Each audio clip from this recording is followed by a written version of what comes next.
He was 6'6", lit his beard on fire before battle, and made entire ports freeze in silence.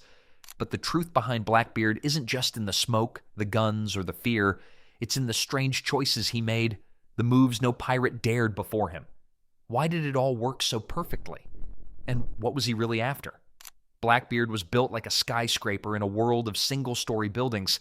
At 6 feet 6 inches tall, he dominated every room he entered during an era when most men barely reached 5.5 feet. Meeting Blackbeard was like standing next to a ship's mast that could talk back. Born around 1680 in Bristol, England, this future terror of the seas didn't start life swinging cutlasses. His real name was likely Edward Teach, or Edward Thatch, though historians still debate the spelling. What nobody argues about is his massive frame. Witnesses describe shoulders broad enough to block doorways and arms thick as anchor chains. Those eyes, though. People remembered his eyes most of all. Piercing, intense, the kind that made honest merchants squirm during casual conversation. But here's what separated Blackbeard from typical sea criminals. The man could read and write. This was rare for anyone in the 1700s, especially future pirates who usually came from desperate poverty. Education meant money, or at least connections. Blackbeard likely came from a family with some status, which makes his career choice even more fascinating. It's like finding out your village schoolmaster decided to become a sea wolf. Before becoming a pirate, Blackbeard probably served as a privateer during the War of the Spanish Succession. Privateers were government-approved pirates who attacked enemy ships legally. Think of it as piracy with official paperwork. This experience taught him navigation, combat tactics, and how to command men under pressure.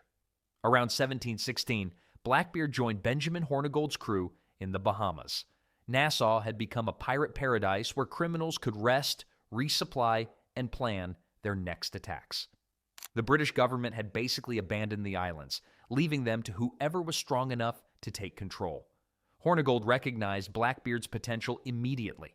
The newcomer had the physical presence to intimidate enemies, the brains to plan successful raids, and the ruthlessness to enforce discipline among unruly crews. Within months, Hornigold gave him command of his own vessel. The promotion happened fast. Blackbeard possessed that rare combination of intelligence and intimidation that made natural leaders. His size alone could end arguments before they started.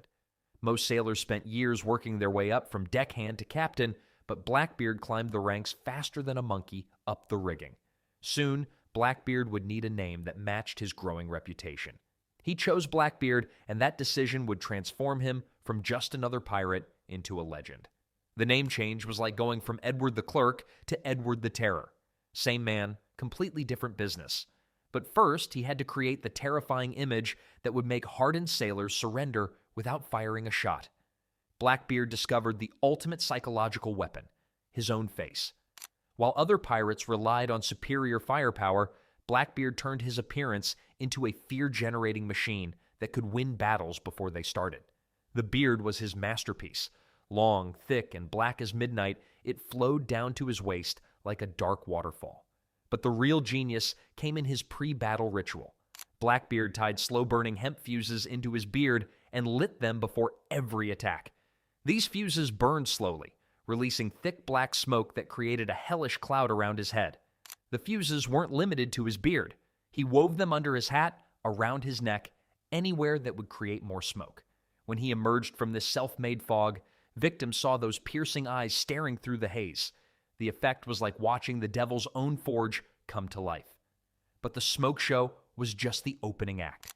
Blackbeard wore multiple pistols across his chest in crossed bandoliers. 6, sometimes 8 loaded guns ready to fire.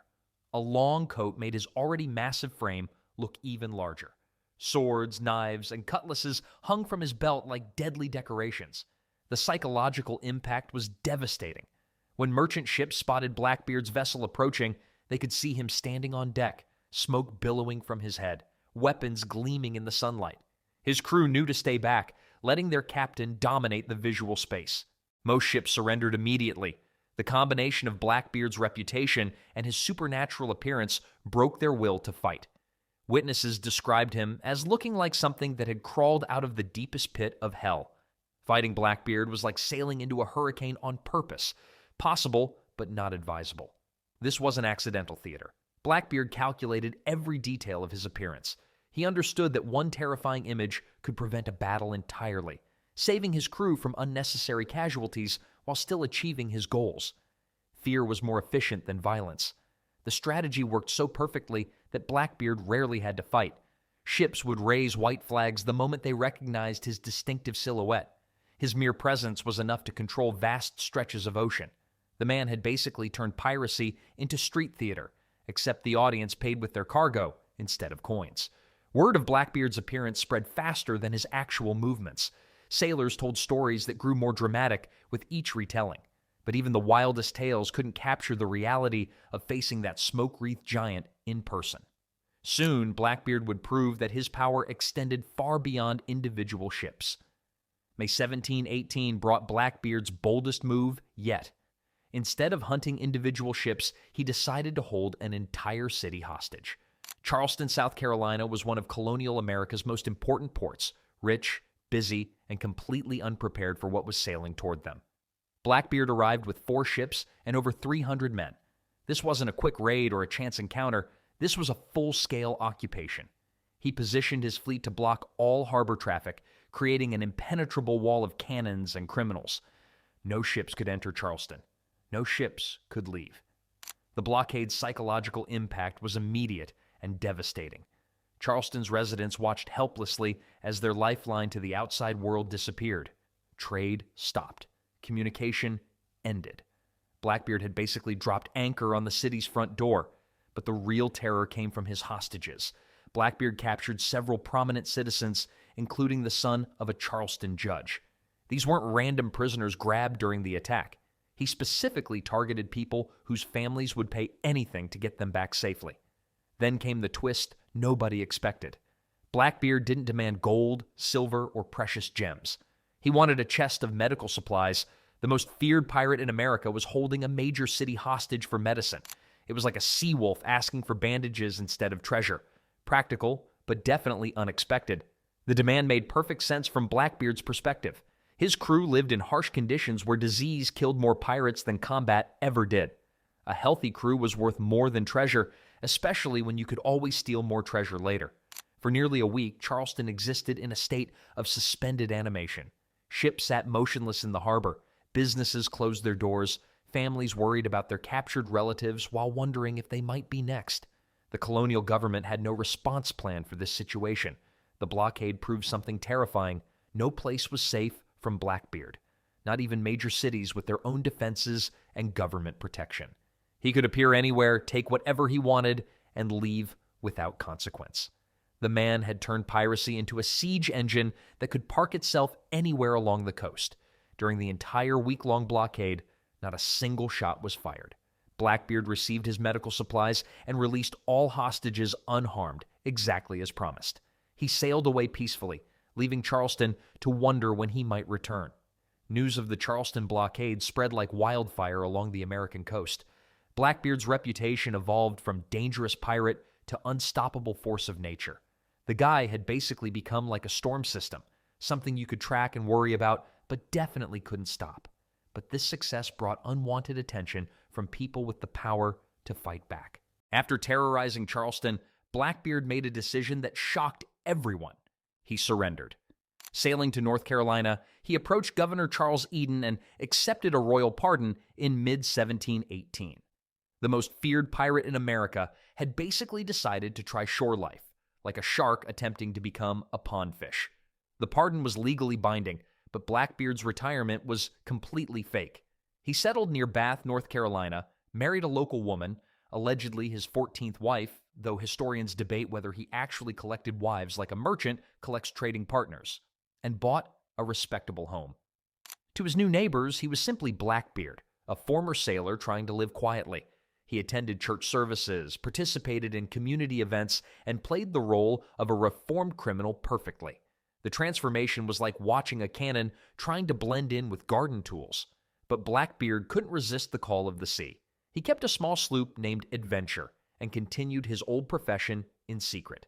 He would raid ships, then return to his normal life in Bath. The perfect cover story. Who would suspect a respectable married man of being a pirate? Governor Eden wasn't just naive about his famous new citizen, he was actively corrupt. Blackbeard had negotiated deals with North Carolina officials that protected him from prosecution. Eden issued official permits that made Blackbeard's activities appear legal, even when they involved obvious theft. The arrangement benefited everyone involved. Blackbeard got protection and a safe place to store his growing wealth. Eden received a generous cut of the profits and gained a powerful ally who could eliminate political enemies. North Carolina enjoyed increased trade, even if some of those goods had been recently stolen from other colonies. Blackbeard embraced his new role enthusiastically. He hosted dinner parties for local dignitaries, donated to charity, and became a pillar of the community. The man went from terrorizing sea captains to hosting tea parties. Quite the career shift. But neighboring colonies weren't fooled by this theatrical performance. Virginia and South Carolina officials knew exactly who Blackbeard really was. They watched North Carolina's suspicious economic boom with growing anger and suspicion. The situation created tension that couldn't last forever. Blackbeard's secret raids continued, and victims kept reporting attacks by ships that seemed to disappear into North Carolina waters. Other colonial governors began pressuring their counterparts to take action. Virginia's Governor Spotswood finally decided to end the charade permanently. If North Carolina wouldn't handle their pirate problem, Virginia would solve it for them. It was like calling in your own crew when your neighbor refuses to deal with their leaky ship. This decision would lead to one of the most famous naval battles in colonial history. November 1718 brought the end of Blackbeard's double life. Virginia Governor Spotswood had grown tired of North Carolina's pirate protection program and decided to take direct action. He secretly organized a military expedition with one goal: capture or kill Blackbeard once and for all. Lieutenant Robert Maynard commanded the mission with 2 small ships and 60 men total. Spotswood deliberately chose smaller vessels that could navigate the shallow waters around Ocracoke Island where Blackbeard was hiding. It was like bringing fishing boats to fight a warship, except these fishing boats had teeth. Blackbeard had only 25 men with him, far fewer than his usual crew. Months of comfortable retirement had made him careless about security. When Maynard's ships appeared on the horizon, Blackbeard was caught off guard, but not particularly worried. He'd faced worse odds before. The battle opened with cannon fire. Blackbeard's ship was larger and better armed, giving him the initial advantage. But Maynard had prepared for this exact scenario. He used a brilliant tactic, hiding most of his men below deck to make his ships appear almost empty and defenseless. Blackbeard saw what looked like easy targets and decided to finish the fight personally. He boarded Maynard's ship with most of his crew, expecting to find only a handful of defenders. Instead, he walked straight into a carefully planned trap. Maynard's hidden men emerged from below deck, surrounding the pirates completely. The ambush was perfect, but Blackbeard wasn't ready to surrender. What happened next became the stuff of legend. Blackbeard absorbed 5 gunshot wounds and at least 20 stab wounds, but continued fighting like a man possessed. The guy was apparently tougher to sink than his own ship. He battled with pistols until they were empty, then switched to swords, then fought with his bare hands as his crew fell around him. The fighting was brutal and desperate. Blackbeard's massive frame made him a difficult target to bring down. Even with multiple wounds, he continued swinging his cutlass with deadly precision. It was like trying to stop a damaged cannon that kept firing. Finally, after losing enormous amounts of blood, Blackbeard collapsed on the deck. Maynard immediately decapitated him and hung his head on the ship's bowsprit as proof of victory. According to maritime legend, when they threw Blackbeard's headless body into the water, it swam around the boat 3 times before finally sinking. The battle officially ended Blackbeard's reign of terror, but it also guaranteed his immortality. Stories of his final fight spread quickly, growing more dramatic with each telling. The man who had spent his life creating legends became the ultimate legend himself. Like a ship that becomes part of the sea, it sailed. But the question remained, what happened to all that treasure he'd accumulated? Everyone wants to know the same thing. Where did Blackbeard bury his treasure? The answer will disappoint treasure hunters everywhere. There probably isn't any buried treasure. Despite centuries of searching, digging, and following mysterious maps, nobody has ever found a single chest of Blackbeard's gold. But in 1996, marine archaeologists discovered something far more valuable than gold: Blackbeard's actual ship. The wreck of Queen Anne's Revenge was found off the North Carolina coast, containing over 250,000 artifacts that tell the real story of pirate life. The ship was originally a French slave vessel called La Concorde. Blackbeard captured it and transformed it into a floating fortress with over 40 cannons. The archaeological evidence reveals how pirates actually lived, fought, and survived. It's like finding a ship's logbook that tells the whole truth instead of tall tales. Many famous Blackbeard stories turned out to be complete fiction. There's no evidence he killed his own crew for entertainment. No proof he drank rum mixed with gunpowder. These tales are maritime urban legends that grew more dramatic over time. The myths persist because Blackbeard's real story was already incredible enough. A 6'6" giant who set his beard on fire, blockaded major cities, and fought to the death against overwhelming odds didn't need fictional embellishments to be fascinating. Ghost stories claim Blackbeard still haunts the Outer Banks, eternally searching for his missing head. Tour guides love these supernatural tales, but they miss the real point. Blackbeard's true legacy isn't paranormal, it's psychological. He proved that fear could be more powerful than any weapon. His carefully crafted image, the burning beard, the multiple weapons, the terrifying presence, became the template for how people picture pirates forever. He basically created the pirate playbook that every sea villain has followed since. Despite a career lasting only about 2 years, Blackbeard became history's most famous pirate. His influence extended far beyond his actual crimes. He understood something timeless about human nature. People remember compelling stories more than dry facts. Blackbeard died in 1718, but achieved a kind of immortality. His legend continues to grow, inspiring books, movies, and countless retellings. The man who turned fear into his greatest weapon became fearlessly immortal, probably exactly the legacy he would have chosen.